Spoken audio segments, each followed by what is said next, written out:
Good day, ma'am, sir. I'm Roslyn Berganyo, 32 years old, high school graduate.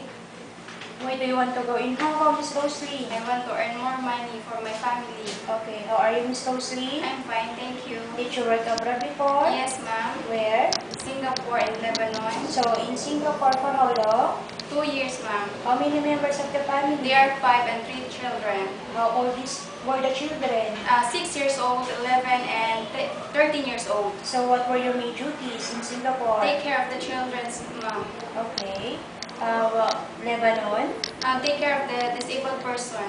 So, you're in Lebanon, you took care of disabled person, right? Can you Yes, tell us how? Help them to take their medication and go market. Okay, so you know how to take care of young children. Yes, Can ma'am. you tell us how? Help them to change the diaper, giving them vitamins and feed them. Okay, can you sing children's song? Yes, ma'am. Please try.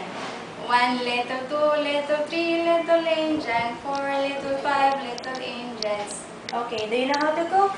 Yes, ma'am. Can you follow recipe book? Yes, What ma'am. kind of recipe can you cook well? Filipino food. Chinese food. A little bit. Okay, basic. Yes, ma'am. Okay, describe your personal character. I'm honest, loyal, and hardworking. How can you say that you will be a good domestic helper? Sorry, ma'am. How can you say that you will be a good domestic I will helper? follow my lawyer's rules and regulation. Okay, and will you promise to finish the 2 years contract? Yes, ma'am. Okay, thank you.